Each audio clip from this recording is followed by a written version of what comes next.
आज के इस वीडियो में मैं आपको मल्टीपल टॉपिक्स सिखाने वाली हूँ।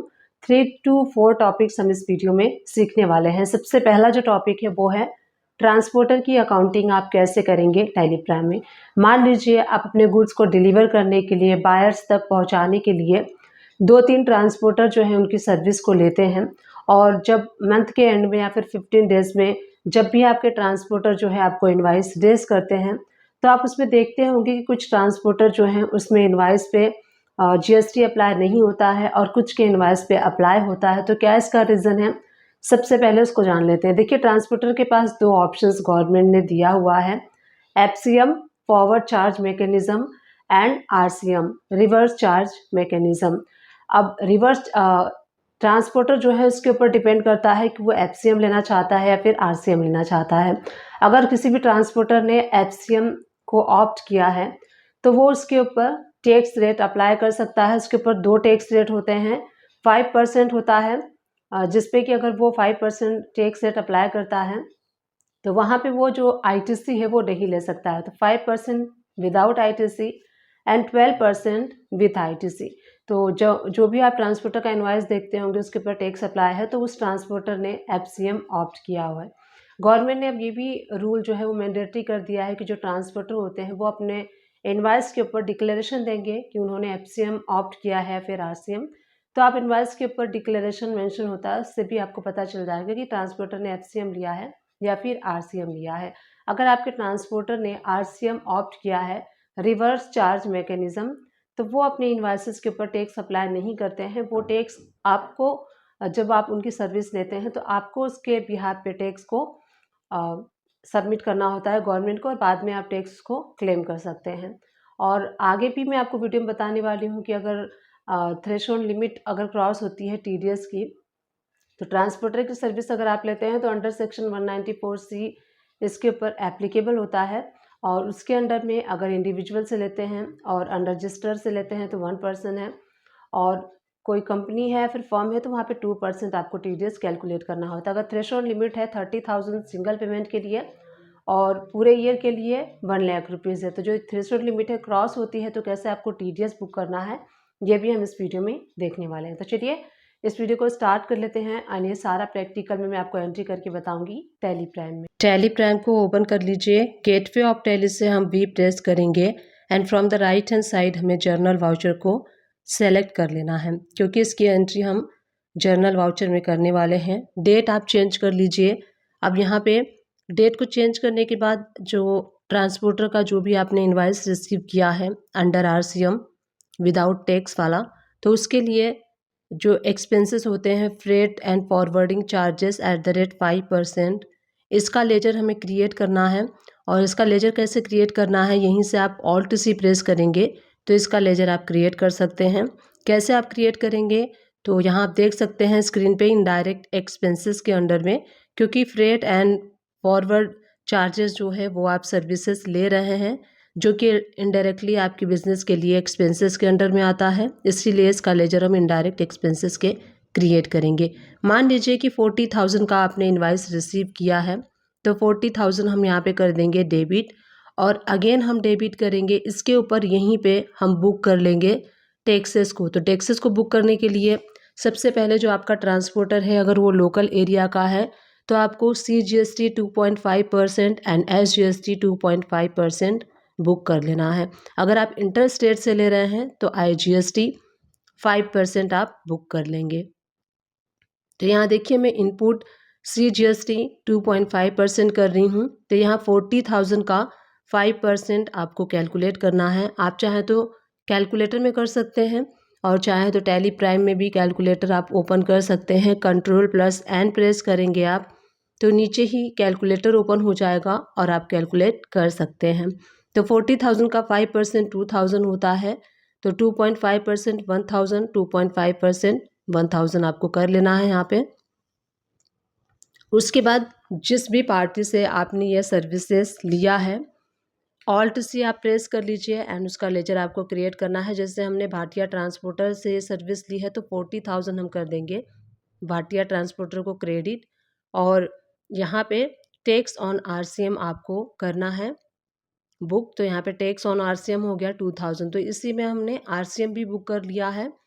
और इस तरीके से आप देख सकते हैं कंप्लीट इनवॉइस है, तो इस तरीके से आप एंट्री कर सकते हैं, आरसीएम को बुक कर सकते हैं टैली प्राइम में। अब चलते हैं गो टू में एंड उसके बाद हम चलेंगे लेजर में, और यहाँ से भाटिया ट्रांसपोर्टर का लेजर में ओपन करके आपको शो करती हूँ। जो एंट्री हमने की थी 40,000 की, वो एंट्री आपको यहाँ पे शो हो रही है। अब ये जो इनवॉइस है वो टीडीएस के अंडर में भी फॉल होता है। कैसे?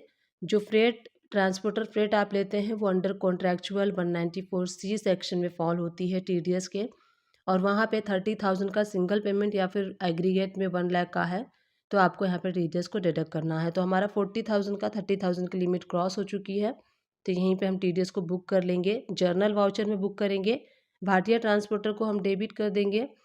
40,000 के ऊपर जो 2% होता है वो होता है 800, तो 800 हम डेबिट करेंगे। और यहाँ पे टीडीएस पेबल का लेजर जो है 194C सेक्शन का आपको क्रिएट करना है अंडर करेंट लायबिलिटीज़ के, और इस लेजर को हम कर देंगे क्रेडिट। नरेशन में आप मार्क कर सकते हैं कि टीडीएस आपने बुक किया है फॉर द मंथ ऑफ, किस मंथ के लिए किया है वो मंथ आप यहाँ पे मेंशन कर सकते हैं। तो इस तरीके से हमने आरसीएम की एंट्री की ट्रांसपोर्टर के ऊपर, और जो टीडीएस होता है उसकी एंट्री की। अब टीडीएस जब आप गवर्नमेंट को पे करेंगे तो उसकी भी एंट्री कैसे करनी है वो भी देख लीजिए। तो पेमेंट वाला जो है वाउचर हम सेलेक्ट कर लेंगे, और जो टीडीएस ऑन कॉन्ट्रैक्चुअल 194C का जो लेजर है उसको हम कर देंगे डेबिट 800 से, और हम बैंक से कर रहे हैं तो हम अपने बैंक को कर देंगे क्रेडिट। तो इस तरीके से ट्रांसपोर्टर का इनवॉइस अगर आप अंडर आरसीएम रिसीव करते हैं, जिसमें कि आपको टैक्स बुक करके और गवर्नमेंट को पे करना होता है, उसके ऊपर टीडीएस बुक करना है। तो सेकंड जो टॉपिक है वो है म्यूचुअल फंड से रिलेटेड। मान लीजिए आप किसी कंपनी में वर्क करते हैं जहाँ पे आपके बॉस म्यूचुअल फंड में इन्वेस्ट करते हैं, तो म्यूचुअल फंड की अकाउंटिंग आपको कैसे करनी है टैली प्राइम में, कैसे आप सबसे पहले परचेस करेंगे, उसके बाद आपको कैसे बैलेंस शीट में एनालाइज करना है, और म्यूचुअल फंड में जब आप प्रॉफिट गेन करते हैं तो प्रॉफिट को कैसे आपको बुक करना है। मान लीजिए आपको पैसे की ज़रूरत पड़ती है और आप जो म्यूचुअल फंड है उसको सरेंडर करना चाहते हैं, तो कैसे आप लॉसेस को भी बुक करेंगे। तो म्यूचुअल फंड का सारा जो ये प्रोसेस है वो हम टैली प्राइम में देखने वाले हैं। कैसे आप सेल करेंगे, कैसे आप परचेस करेंगे, कैसे आप प्रॉफिट बुक करेंगे, कैसे आप लॉस को बुक करेंगे, ये सारी चीज़ें मैं आपको आज के इस वीडियो में प्रैक्टिकली करके बताने वाली हूँ। तो चलिए म्यूचुअल फंड का ये जो प्रोसेस है वो टैली प्राइम में देख लेते हैं कि प्राइम को हमने यहाँ पे ओपन कर लिया है।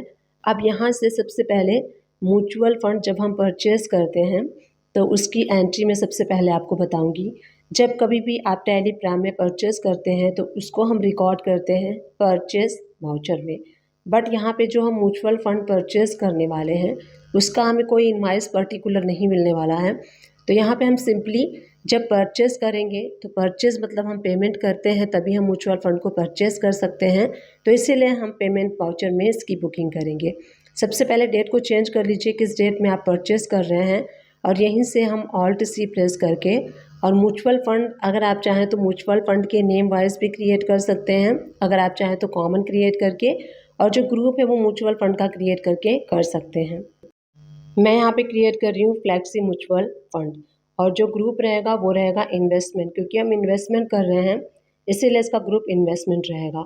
अब यहाँ पे जितने भी अमाउंट का आप इन्वेस्टमेंट कर रहे हैं, मान लीजिए 50,000 का हमने किया है तो 50,000 डेबिट हो जाएगा, और ऑल्ट सी प्रेस करके बैंक का लेजर क्रिएट नहीं है इसीलिए मैं यहाँ पे बैंक का लेजर क्रिएट कर ले रही हूँ, एसबीआई बैंक, और जो ग्रुप रहेगा अंडर बैंक अकाउंट रहेगा, तो बैंक यहाँ पे पे करेगा इसीलिए बैंक हो जाएगा क्रेडिट। तो इस तरीके से जब भी आप म्यूचुअल फंड परचेस करते हैं तो उसकी बुकिंग आपको टैली प्राइम में पेमेंट वाउचर में करनी है। म्यूचुअल फंड वाला लेजर डेबिट हो जाएगा और बैंक हो जाएगा क्रेडिट। इस तरीके से मान लीजिए अगर आप और भी इन्वेस्टमेंट करते हैं और भी म्यूचुअल फंड में इन्वेस्ट करना चाहते हैं तो उसकी एंट्री में आपको शो करती हूँ। डेट को हमने चेंज कर लेना है, सेम पेमेंट वाउचर हम सेलेक्ट कर लेंगे और ऑल्ट सी प्रेस करके अब यहाँ मान लीजिए और अदर म्यूचुअल फंड जो है वो हम परचेस कर रहे हैं, तो यहाँ पे मैं म्यूचुअल फंड का जो नेम है, मान लीजिए आप डेट म्यूचुअल फंड में इन्वेस्ट कर रहे हैं तो यहाँ पे मैंने लेजर क्रिएट कर लिया है अंडर ग्रुप इन्वेस्टमेंट, और जितने भी अमाउंट का होगा तो उतना अमाउंट यहाँ पे डेबिट हो जाएगा। तो यहाँ पे मान लीजिए कि हम 20,000 का कर रहे हैं तो 20,000 डेबिट और बैंक हो जाएगा क्रेडिट। इस तरीके से हमने 2 म्यूचुअल फंड परचेज़ कर लिए हैं। तो वन बाय वन इस तरीके से आप जितने भी म्यूचुअल फंड परचेज़ करेंगे उसकी बुकिंग आप इसी तरीके से करेंगे जैसे मैं आपको इस वीडियो में शो कर रही हूँ। एक और मैं आपको शो करती हूँ, परचेज़ करके डेट हम चेंज कर लेंगे। यहीं से एक इंडेक्स म्यूचुअल फंड भी हम परचेज़ कर लेते हैं और जो ग्रुप है वो सेम रहेगा इन्वेस्टमेंट। और मान लीजिए कि इंडेक्स में हमने 70,000 इन्वेस्ट किया है, बैंक हो जाएगा क्रेडिट और म्यूचुअल फंड हो जाएगा डेबिट। इस तरीके से आपको सारे म्यूचुअल फंड की एंट्री कर लेनी है। अब हमने म्यूचुअल फंड की एंट्री कर तो ली, अब आप चाहते हैं कि इसको एनालाइज करें बैलेंस शीट में और आप बैलेंस शीट में इसको देखना चाहते हैं तो हम गो टू में चलेंगे और यहीं से आपको बैलेंस शीट का ऑप्शन शो होता है, इस पर क्लिक कीजिए। यहाँ पे आपको इन्वेस्टमेंट का ऑप्शन शो हो रहा है, इस पर क्लिक कीजिए और देखिए आपको तीनों जो डेट म्यूचुअल फंड है, फ्लेक्सी म्यूचुअल फंड है, इंडेक्स म्यूचुअल फंड है, तीनों म्यूचुअल फंड में अमाउंट शो हो रहा है और जो टोटल है 1,40,000 का हमने म्यूचुअल फंड परचेज़ कर लिया है। अब मान लीजिए कुछ टाइम बीतने के बाद अगर आप उसको सेल करना चाहते हैं, कोई भी ऐसा म्यूचुअल फंड है जिसका कि प्राइस बढ़ गया है, आपको प्रॉफिट हुआ है, आप उसको म्यूचुअल फंड जो है वो निकालना चाहते हैं तो वो कैसे, आप उसकी एंट्री कैसे करेंगे? जब आप म्यूचुअल फंड सेल करना चाहते हैं तो म्यूचुअल फंड को सेल करने के लिए मान लीजिए जो फ्लेक्सी म्यूचुअल फंड है इसमें आपको प्रॉफिट मिल रहा है और आप इसको सेल करना चाहते हैं। तो सेल करने के लिए जब भी हम टेलीप्राइम में सेल करते हैं तो सेल्स वाउचर का यूज़ करते हैं, बट यहाँ पे हम कोई इनवॉइस जनरेट नहीं कर रहे हैं, सिंपली हम म्यूचुअल फंड को सेल कर रहे हैं। जब आप म्यूचुअल फंड को सेल करेंगे तो आप पेमेंट रिसीव करेंगे अपने बैंक में, तो यहाँ पे हम रिसिप्ट के वाउचर में इसकी एंट्री करेंगे। तो यहाँ सबसे पहले जो भी म्यूचुअल फंड आप यहाँ पे सेल करना चाहते हैं वो म्यूचुअल फंड आपको यहाँ पे सेलेक्ट कर लेना है। वो म्यूचुअल फंड यहाँ पे क्रेडिट हो जाएगा और बैंक हो जाएगा डेबिट। ये सेम सिंपल सी एंट्री है। तो यहाँ पे सबसे पहले हम जिस भी डेट में सेल करेंगे वो डेट हमें यहाँ पे सेलेक्ट कर लेना है और उसके बाद जो भी म्यूचुअल फंड आप सेल कर रहे हैं उसको सेलेक्ट कर लीजिए। और यहाँ पे ये जो म्यूचुअल फंड का जो अमाउंट था 50,000 था, तो यहाँ पे हम 50,000 ही क्रेडिट करेंगे। और उसके बाद अगर आप गेन कर रहे हैं तो अगेन आपको यहाँ पे क्रेडिट करना है, ऑल्ट सी प्रेस करेंगे आप और एक लेजर हम क्रिएट करेंगे, profit on sale of mutual fund. इस तरीके से फ्लेक्सी म्यूचुअल फंड MF भी कर सकते हैं आप शॉर्टकट में। और जो ग्रुप रहेगा इसका, यहाँ पे आपको प्रॉफिट हो रहा है तो यहाँ पे इनडायरेक्ट इनकम जो है वो ग्रुप आप यहाँ पे सेलेक्ट करेंगे, इसी ग्रुप के अंडर में ये लेजर क्रिएट किया जाएगा। अब जो भी प्रॉफिट आपको हो रहा है वो प्रॉफिट वाली अमाउंट भी हम यहाँ पे क्रेडिट कर लेंगे। मान लीजिए कि 7,000 का हमें प्रॉफिट हो रहा है तो 7,000 हमने कर दिया और बैंक हमने कर दिया डेबिट। इस तरीके से जब आप म्यूचुअल फंड को सेल करेंगे तो उसकी एंट्री आपको ऐसे करनी है जैसे मैंने आपको यहाँ पे शो किया। चलिए बैलेंस शीट को ओपन कर लेते हैं। इन्वेस्टमेंट में अगर आप जाके देखेंगे तो आपको 2 इन्वेस्टमेंट शो होगा और उसके बाद करेंट असेट्स में जाएंगे तो आपको बैंक शो होगा। उसके बाद यहाँ पे प्रॉफिट एंड लॉस में आप जाएंगे तो इनडायरेक्ट इनकम के अंडर में जो हमने गेन किया है वो अमाउंट यहाँ पे 7,000 शो हो रही है। तो इस तरीके से जब भी आप प्रॉफिट में म्यूचुअल फंड को सेल करेंगे तो ऐसे एंट्री करनी है। कई बार क्या होता है कि म्यूचुअल फंड में वैसे तो लॉसेस नहीं होते, मान लीजिए अगर आप शॉर्ट टाइम में बहुत जल्दी ही आपको पैसे की ज़रूरत है, आप पैसे निकालना चाहते हैं तो वहाँ पे लॉसेस आपको फेस करने पड़ते हैं। तो लॉसेस की एंट्री आपको कैसे करनी है, तो यहाँ पे देखिए 2 इन्वेस्टमेंट में 2 अब शो हो रहे हैं। इसमें से मान लीजिए कोई ऐसा म्यूचुअल फंड है जिसमें आपको लॉस हो रहा है, तो कैसे लॉस को आपको बुक करना है, तो इसके लिए हमें रिसिप्ट वाउचर में एंट्री करनी है और यहाँ से जो भी म्यूचुअल फंड आप सेल करना चाहते हैं वो म्यूचुअल फंड क्रेडिट हो जाएगा। तो यहाँ देखिए ये जो डेट म्यूचुअल फंड है 20,000 का है तो 20,000 हम यहाँ पे कर लेंगे क्रेडिट। और मान लीजिए ये कुछ लॉसेस में गया है तो लॉसेस को भी हम यहीं पे बुक करेंगे। हमें एक और लेजर क्रिएट करना है, ऑल्ट सी प्रेस करके। अब यहाँ पे हम losses on sale of mutual fund, पहले हमने प्रॉफिट किया था तो हमने प्रॉफिट के लिए profit sell on mutual fund किया था, अब यहाँ पे लॉसेस के लिए कर रहे हैं। तो लॉसेस हम यहाँ पे है तो इसलिए इनडायरेक्ट एक्सपेंसेस हो जाएगा क्योंकि ये हमारा लॉसेस है। तो जब हमारा प्रॉफिट था तो हमने इनडायरेक्ट इनकम किया था और अब हमारा लॉस है, इसीलिए हम इसको इनडायरेक्ट एक्सपेंसेस करेंगे। मान लीजिए कि 1000 या फिर 2000 जो भी अमाउंट आपको लॉस हो रहा है, तो यहाँ पे 1500 हमें लॉस हो रहा है, इसलिए हमने 1500 किया है और जो रिमेनिंग अमाउंट है वो हमारे बैंक में आ जाएगी। इस तरीके से जो लॉसेस होते हैं उसको आप टैली प्राइम में बुक कर सकते हैं। अब चलिए गोटू में चलते हैं, बैलेंस शीट को ओपन कर लेते हैं और उसके बाद हम जाएंगे करेंट असेट्स में। देखेंगे तो बैंक में जो भी अमाउंट आपका आया हुआ है म्यूचुअल फंड का वो आपको बैंक में शो होगा। प्रॉफिट एंड लॉस अकाउंट में जाएंगे तो इनडायरेक्ट एक्सपेंसेस में जो आपको लॉसेस हुए हैं वो शो होंगे और इनडायरेक्ट इनकम में जो आपको प्रॉफिट हुआ था वो आपको इनडायरेक्ट इनकम में शो होगा, जो लॉस हुआ था वो इनडायरेक्ट एक्सपेंसेस में शो हो रहा है। इस तरीके से आप एनालाइज कर सकते हैं। तो टैली प्राइम में आप म्यूचुअल फंड की एंट्री इस तरीके से कर सकते हैं जैसे मैंने आपको आज के इस वीडियो में शो किया। मान लीजिए आप ऐसी कंपनी है जो कि ऑनलाइन बिजनेस करते हैं, ई कॉमर्स के थ्रू बिजनेस करते हैं। मान लीजिए अमेज़ॉन, फ्लिपकार्ट, नाइका, मीशो, इस सारे प्लेटफॉर्म पे अगर आप अपने बिजनेस को रन करते हैं तो मंथली बेसिस पे ये कंपनीज आपको डेटा सेंड करती हैं और उस डेटा के बेसिस पे आप जो है ये इनवॉइस जनरेट करके और अपलोड करते हो। तो वो डेटा को प्रिपेयर करने के लिए जेएसएन फाइल जब हम प्रिपेयर करते हैं तो वहाँ पे कई सारे जो डेटा होते हैं वो मर्ज होते हैं। तो मर्ज डेटा को कैसे आपको सेपरेट करना है एक्सेल शीट में, ये मैं आपको आज के इस वीडियो में बताने वाली हूँ। तो चलिए इस वीडियो में देख लेते हैं कि कोई भी ऐसा मर्ज डेटा है जिसको आप सेपरेट करना चाहते हैं तो आप कैसे कर सकते हैं एक्सेल के शीट पे। ये क्या होता है कि जो आपका डेटा होता है, आप यहाँ स्क्रीन पे देख सकते हैं, इसमें एचएसएन और टेक्स्ट दोनों एक साथ ही हैं। इसको हमें सेपरेट करके और जेसन का जो सीट होता है उसमें हमें फिल करना होता है। तो बेसिकली आज मैं आपको बताने वाली हूँ कि कैसे आप डेटा को सेपरेट कर सकते हैं। तो यहाँ पे देखिए मैंने कॉलम को सेलेक्ट कर लिया है, उसके बाद डेटा पे गई हूँ एंड उसके बाद टेक्स्ट टू कॉलम में एंड यहाँ पे आपको नेक्स्ट ऑप्शन पे क्लिक करना है। उसके बाद आपको अदर्स पे क्लिक करना है और यहाँ पे @ टाइप कर देना है। जैसे कि आपका डेटा है एचएसएन और इसी में आपका जो टेक्स्ट है वो @ है, तो यहाँ पे हम एक्सेल को बता रहे हैं कि यहाँ पे सेपरेशन जो करना है वो @ करना है। तो @ जैसे ही मैंने किया आप नीचे देख सकते हैं डाटा सेपरेट हो गया है। उसके बाद नेक्स्ट पे एंड फिनिश पे क्लिक कर दीजिए। अब आप यहाँ देख सकते हैं आपका जो डेटा है वो सेपरेट हो गया है।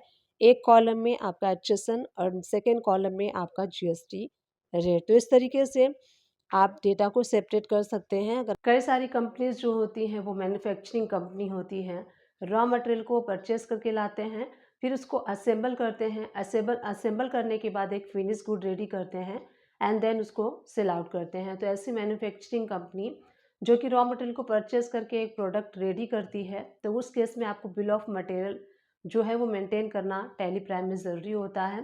जैसे मान लीजिए कि अगर एक एग्जांपल मैं दूं आपको, तो आयरन जो होता है, तो आयरन अगर आपकी कंपनी मैन्युफैक्चरिंग करती है तो सबसे पहले उसका रॉ मटेरियल्स को डिफरेंट डिफरेंट पार्टी से परचेस करके लाएंगे। उसके बाद वो फैक्ट्री में असेंबल होगा, असेंबल होने के बाद वो सेल होगा। तो असेंबल करने के लिए जो जो प्रोडक्ट की रिक्वायरमेंट होती है एक आयरन को बनाने के लिए, उन प्रोडक्ट को एक जगह समराइज़ किया जाता है जिसको बिल ऑफ मटेरियल कहते हैं, जिससे ये पता चलता है कि एक प्रेस को बनाने के लिए क्या क्या रॉ मटेरियल कितनी कितनी क्वांटिटी में यूज़ किया गया है। तो इस तरीके से अगर आप मैन्युफैक्चरिंग कंपनी हैं तो किसी भी प्रोडक्ट का बिल ऑफ मटेरियल इस तरीके से जनरेट कर सकते हैं जैसे मैं आपको अभी इस वीडियो में बताने वाली हूँ।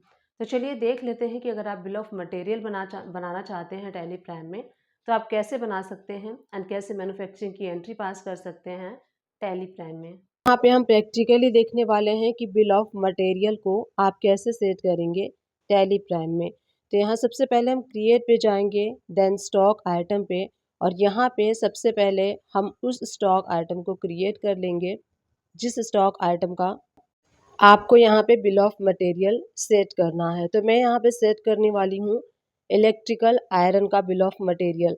अब यहाँ पे इलेक्ट्रिक आयरन जो है, मान लीजिए कि अगर आप ग्रुप क्रिएट करना चाहते हैं, मान लीजिए आपके पास डिफरेंट डिफरेंट टाइप्स के डिफरेंट डिफरेंट कंपनीज के यहाँ पे इलेक्ट्रिक आयरन है, तो इसके लिए हमें ग्रुप क्रिएट करना होगा। तो यहाँ से अगर आप चाहें तो ग्रुप क्रिएट कर सकते हैं जैसे मैंने आपको शो किया। उसके बाद एंड उसके बाद आप यहाँ देखेंगे बिल ऑफ मटेरियल। अगर ये ऑप्शन आपको शो नहीं होता है तो राइट हैंड साइड से कॉन्फ़िगर पे क्लिक करना है और यहाँ एक ऑप्शन आपको शो होगा बिल ऑफ मटेरियल।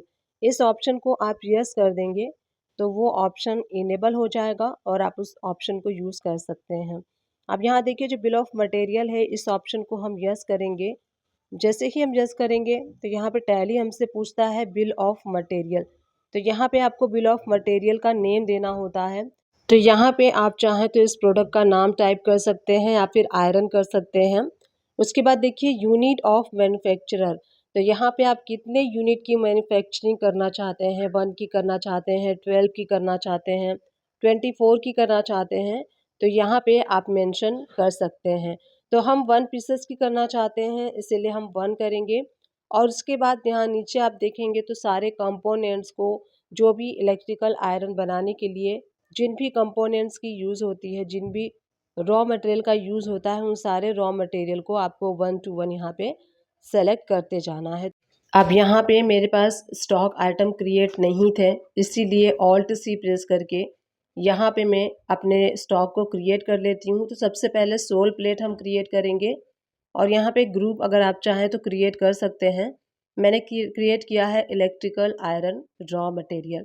उसके बाद पीसेस आप सेलेक्ट कर लीजिए। अगर आप पीसेस से परचेस करते हैं, नंबर में करते हैं तो नंबर सेलेक्ट कर लीजिए।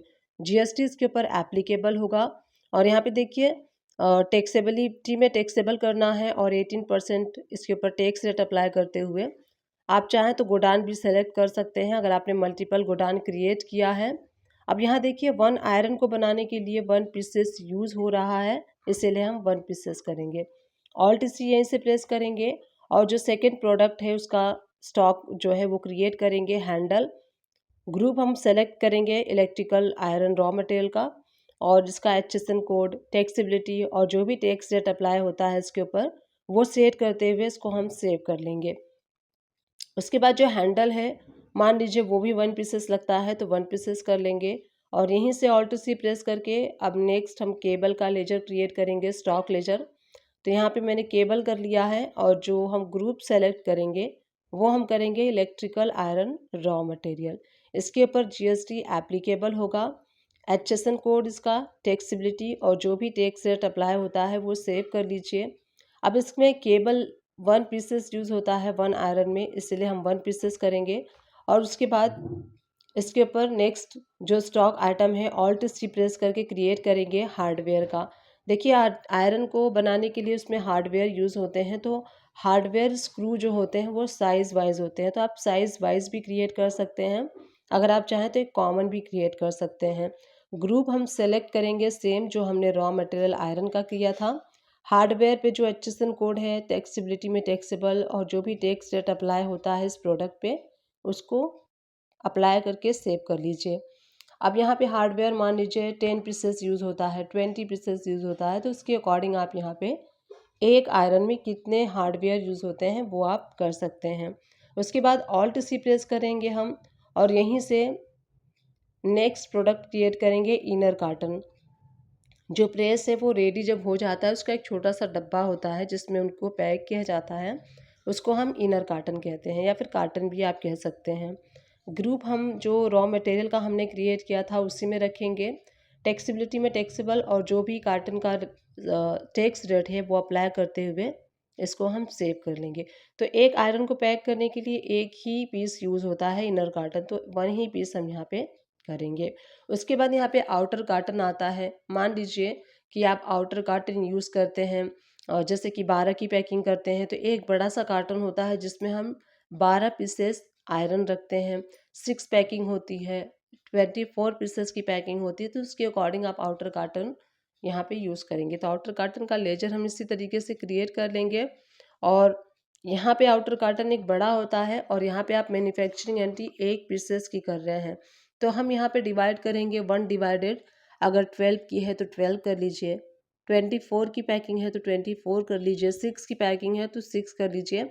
इससे आपका 1 क्वांटिटी यानी कि 1 पीसेस के लिए निकल के कुछ पॉइंट में आएगा, तो वो हमें यहाँ पे फिल करना है। टेलीप्रैम में कंट्रोल एंड प्रेस करके यहाँ पे आप जो कैलकुलेटर है वो ओपन कर सकते हैं और उसको आप यूज़ कर सकते हैं। तो यहाँ से हम डिवाइड कर लेंगे तो आउटर कार्टन का यहाँ पे क्वांटिटी आ जाएगा 0 पॉइंट समथिंग आया, तो वो हम अप्लाई कर देंगे और उसको हम सेव कर लेंगे। तो इस तरीके से यहाँ पे इस फिनिश गुड के लिए भी हमें HSN कोड, टैक्सेबिलिटी और जो भी टैक्स रेट है वो अप्लाई करते हुए इसको हमें सेव कर लेना है। तो यहाँ पे हमने इलेक्ट्रिकल आयरन का बिल ऑफ मटेरियल सेट कर लिया है। इस तरीके से आप भी बिल ऑफ मटेरियल बना सकते हैं। अब उसके बाद हम मैन्युफैक्चरिंग का जो वाउचर है उसको एक्टिवेट करने के लिए ऑल्टर पे जाएंगे, वाउचर टाइप पे जाएंगे और यहाँ पे मैन्युफैक्चरिंग वाउचर, तो यहाँ पे इसे हम एक्टिवेट करेंगे सो दैट हम इसको यूज़ कर सकें। एक्टिवेट दिस वाउचर टाइप, तो इसको आपको यस करना है और यहाँ पे नंबरिंग ऑटोमेटिकली जो भी आप रखना चाहते हैं इसमें से कोई भी एक सेलेक्ट कर सकते हैं। उसके बाद देखिए नरेशन चाहते हैं तो यस कर लीजिए और सबसे मेन जो ऑप्शन होता है use as a vouchering manufacturing voucher, तो इस ऑप्शन को यस कर दीजिए तभी आप इस वाउचर को यूज़ कर पाएंगे। अब यहाँ पे मैन्युफैक्चरिंग की एंट्री पास करने के लिए गेटवे ऑफ टैली से हम वी प्रेस करेंगे, राइट हैंड साइड से अदर वाउचर पे हम जाएंगे एंड यहाँ से मैन्युफैक्चरिंग वाउचर जो है उसको हमें सेलेक्ट कर लेना है।